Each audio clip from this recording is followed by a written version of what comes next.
Today we are going to be looking at the Toynami Sage Mode Naruto GameStop exclusive figure. So, on the front, the box has a white coloration, which is unique to, I believe, just this figure. And on the bottom you can see the GameStop exclusive logo. To the side here we have a cool art piece of Sage Mode Naruto.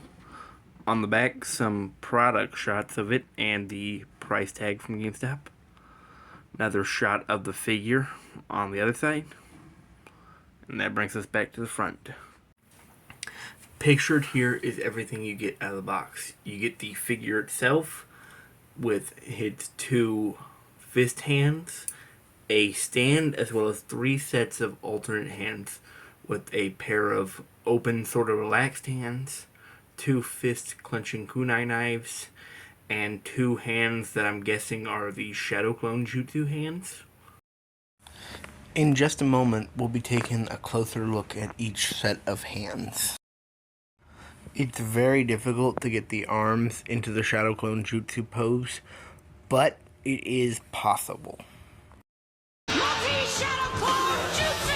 Each set of hands attaches the same way and features the same style of articulation. The only real difference is the pose they're in.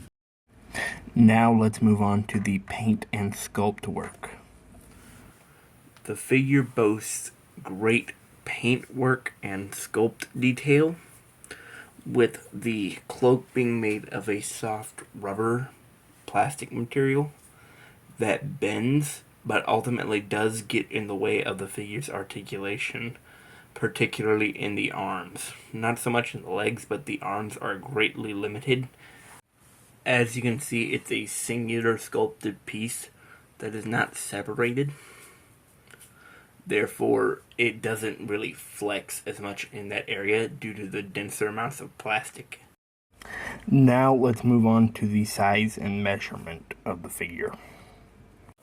At the very peak of the hair, the figure measures in at about 4.5 inches, maybe a 1/16 of an inch more, so about 4 9/16.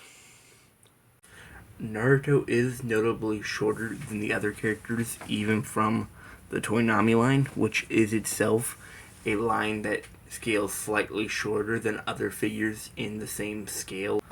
Here he is pictured next with the Toynami Itachi Uchiha. Here he is next to his Ultimate Legends counterpart, or at least the closest thing I have to it, as there is no Sage Mode figure from that line just yet, although I'm sure we'll get one eventually. As you can see, there is a definite height difference, but it's negligible enough that if you wanted to fudge the Sage Mode Naruto in with your Ultimate Legends, you could probably get away with it just fine. Here he is mixed in with some other characters from the Ultimate Legends line. We have Kakashi to his left, and Sasuke and Itachi to his right. And it definitely looks okay, but it just feels a little off. Here he is pictured along some of the best actions from loyal subjects, and he definitely scales pretty well with them. I think his aesthetic kind of matches a little better with these figures than it does with the Ultimate Legends, but the difference is negligible as they both are about the same height. So here he is pictured next to the Ultra Instinct Goku from the Dragon Ball Evolve line, which is the Dragon Ball counterpart to the Ultimate Legends line. And I definitely think it can work, but it's just not right.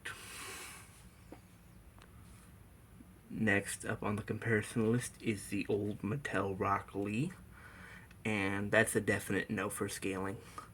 Finally, last up on the scaling comparisons is a Figuarts Goku, and that's a real big no. Next up, we're going to be taking a look at what the figure looks like with the cloak and scroll removed, which essentially gives us the basic Naruto figure, just with the Sage Mode face paint.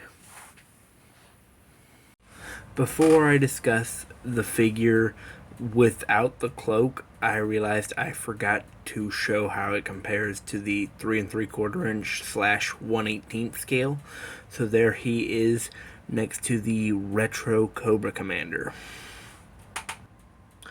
Once the cloak is removed, the figure features far better articulation and can get quite an impressive bend at the shoulder, going all the way vertical.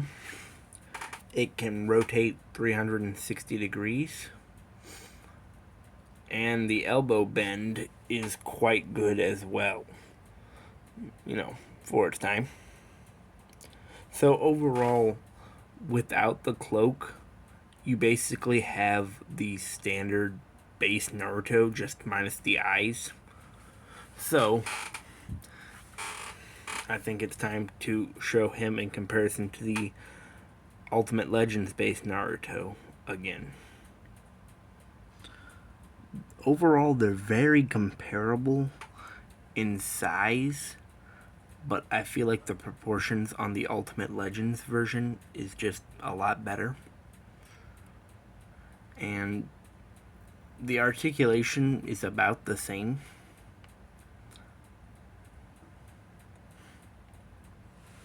Overall, I'd say it's a good figure, and if you're a fan of Sage Mode Naruto, I'd recommend getting it. And he fits nicely with the Best Action, Toynami, and Ultimate Legends lines. And in some ways scales a little better than the Ultimate Legends Naruto, because Naruto is supposed to be shorter at this time. Removing and reattaching the cloak is actually quite simple.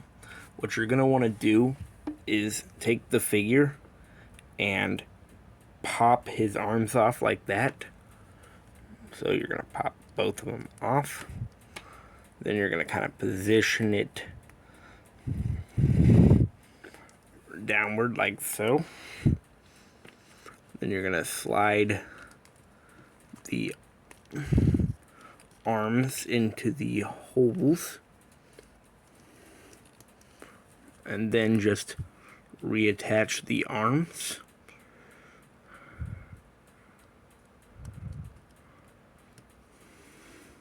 I didn't put the peg right.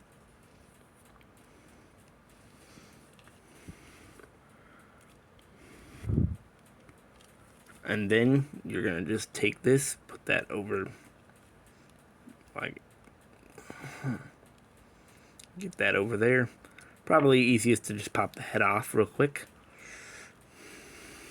Did I put that on upside down?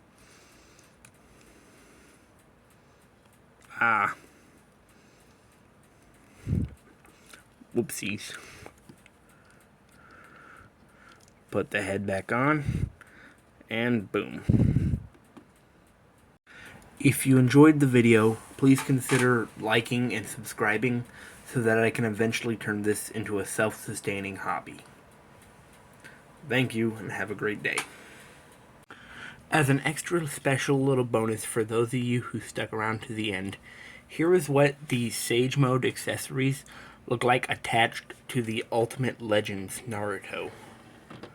The process is pretty similar to attach them, but it doesn't quite work, but it still looks pretty cool. So, if you really love Ultimate Legends, you may want to pick one of these Toynami ones up just so you can do this. Have a great day.